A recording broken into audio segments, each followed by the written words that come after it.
เมื่อในโคตรไต้เฮาตีมีเมนูสั่งไปใส่สักจระเข้ครับ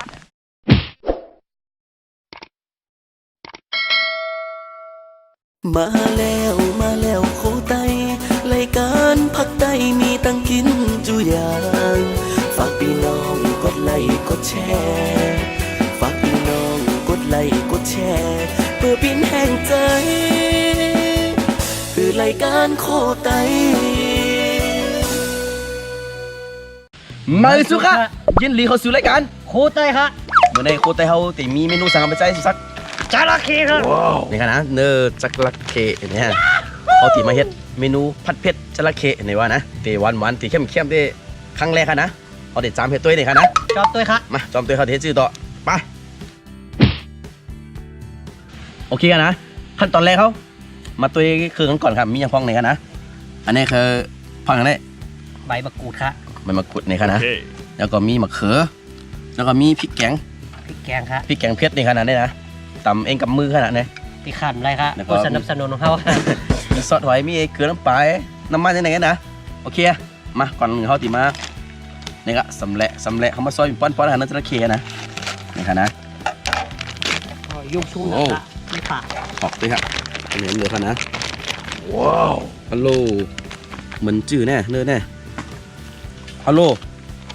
อันใหญ่ๆเนาะ เนื้องามๆดิเสียหลายปิ้งเนาะเอาย่างที่ไหนได้แค่เหมือนนั่นเองฮัลโหลตัวหนาว ของนะ พอไปหันเนื้อจะเคย่างเนี่ยคอมเมนต์ใต้ค่ะนะตีซิมาเฮ็ดแถมเหมือนในเขาตีเฮ็ดพันเพชรเนื้อจระเข้นี่ค่ะนะมาครับเอาตีมาซอยกันค่ะนะ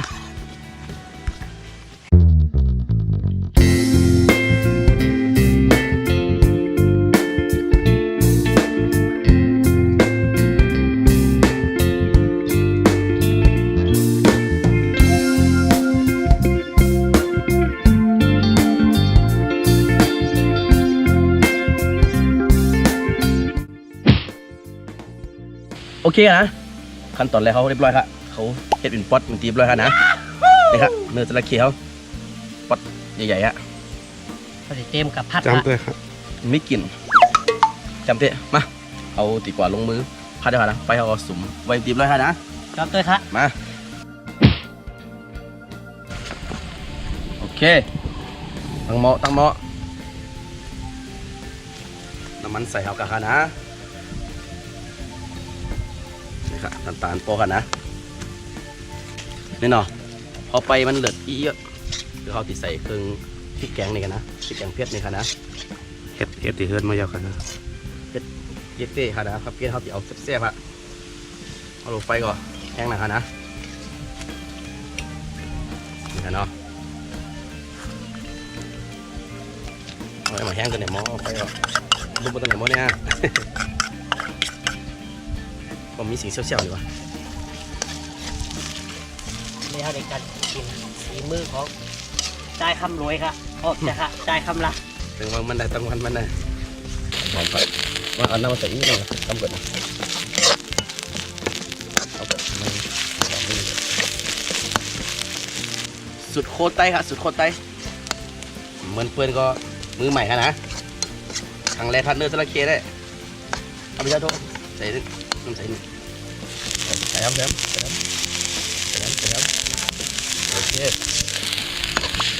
ตัวไหนก่อนเนื้อจระเข้ปะ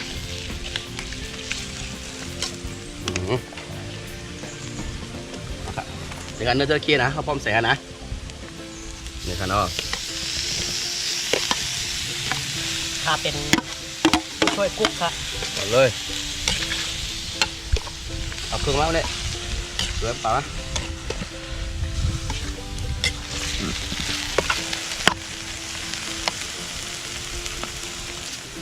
อันนี้เกลือฮะใส่หมดแล้วนี่ฮะปลาหนึ่งเกิดน้ำปลาเอายังไงเติมซอสลงไปครับซอสหอยใส่ตามซอสก็นะใส่เจอเกลือใส่ลาเกลือสดตามใส่ฮะใส่เจอก็คือก็ใส่เขาว่าน้ำปลาน้ำเนี่ยอีปอกันนะมันใกล้เกลือนี่ครับโอ้ไฟได้แห้งหนามอ่ะ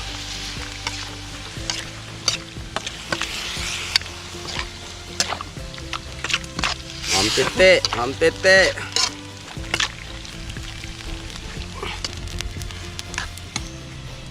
กำในก็เขาไปให้มันสุกเลยค่ะนะ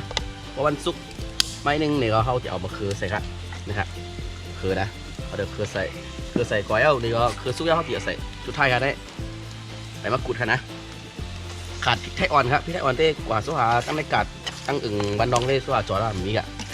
ป้อมกว่าในเรื่องได้นี่ค่ะนะพริกไทยอ่อนนะ เดี๋ยวเราจิ้มสีมือของเจ้ากำไรของเดียว ด้วยเป็นเนื้อมันอร่อยขนาดนี้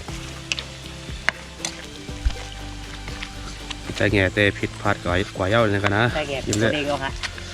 พอเร่งนะคะ โอเคนะน้ำก็เริ่มแห้งกว่าจินก็สู้ครับพอได้ใส่มะเขือใส่หอมกว่าค่ะนะครับใส่พอได้ใหญ่ค่ะนะ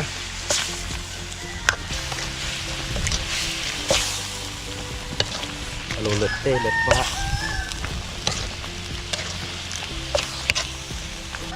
เพราะมะเขือเป็นซุปไม้นึงเนี่ยก็เขาจะเอาใบมะกรูดใส่ละเพื่อความหอมในหอมที่หอมเต้หอมว่าเดี๋ยวเต้น้ำลายบอกไหลค่ะนะ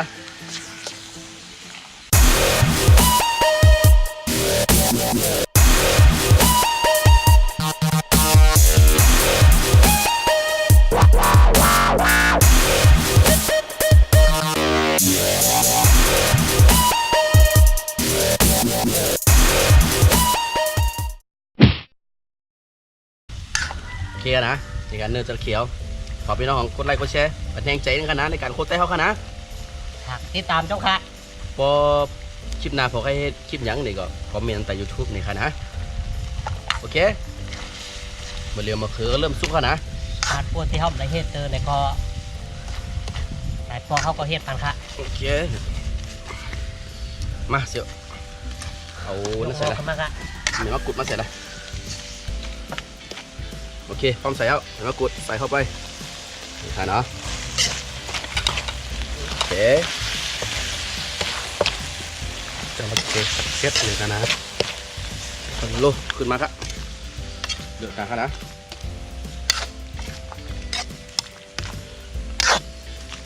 พร้อมกินกันนะ โอเคนี่ครับผัดเผ็ดจระเข้ อ๋อหอมเปียกอะ มาใส่จาน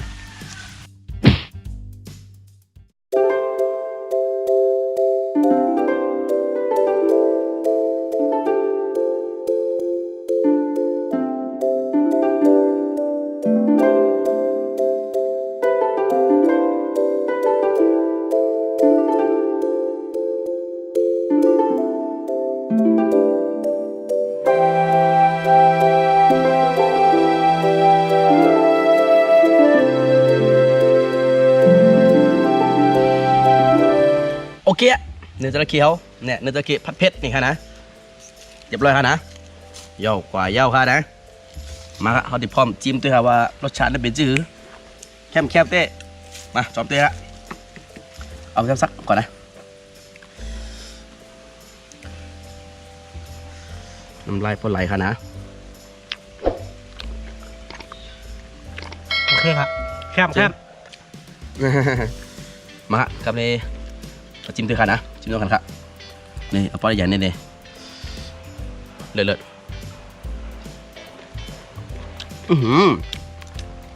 จังหวะความเอาคำนี้เด็ดเหมือนเนื้องูขัว เบิดเนื้อโบและกายใช่ไหมครับเนาะ เนาะ กับมาแตงฮะ แดงจะกะ มาเคิร์มคันดื้อมาค่ะ มะเขือด้วยครับมะเขือด้วย ผัดเผ็ดกันนะจระเข้ผัดเผ็ดเนี่ยครับ ชุดยอดค่ะ พอผัดไข่เห็ดจ้อมเนี่ยก็ตัวคลิปข่าวอะไรเห็ดตัวขานะ ใช่เป็นไงพัดเขาค่ะ มันเหมือนเนื้องูสิเนื้องูจะเนื้องูลูกควายเนี่ยลูกควายทำใส่เนื้องูมันแน่นเนื้อหมูผมใส่ กดไลค์กดแชร์ผมค่ะ เชื่อเหมือนเนื้องู จับกดกระดิ่งหรือว่ากดไม้หิ่งค่ะ เพื่อเป็นผิดพลาดในกันนะเพื่อผิดพลาดตีคลิปเขาลงคลิปกะแล้วก็เดี๋ยวหันน้ำตาลไว้เนี่ยกะกดมาหิงไว้เนี่ยนะ เดี๋ยวเฮ็ดคลิปยังแล้วก็ ในกับใบกะเพราค่ะนะ มื ส อ ดๆ มา ค่ะ ดั นะ บตายค่ะ มาโคมาโค อะไรเคหันไหนในทำจากเฮ็ดกันเนาะจากเคมันเฮ็ดกันเนาะ สิเป็นตัวแต่โคตายเขายังไปซื้ออะไรเตยคะนะ จำได้กดไลค์ฮะกดไลค์ฮะนะเนื้อตะเกียบผัดเผ็ดแซ่บเตะดียามหนูคือร้านไม่เย็นๆนะกลับแบบเขาสดๆครับมาพร้อมกันนะพร้อมกันจังหวัดความเลยครับทำเต้ตักกองเลยน้ำลายไหลอ่ะ ไหลเตยคะ โอ นะ เคนะ มันหอมผัดเพชรเนี่ยครับ พอจะคลิปในก็กดไลค์กดแชร์หลายๆครับนะ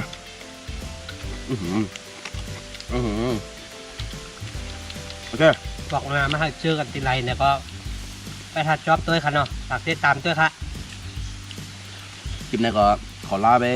รับเนื้อที่ละเกะผัดเผ็ดนี่ค่ะนะเผ็ดจะดีครับมาเหลียวเลยตักอะไรอ่ะ ขอลาไปก่อนค่ะ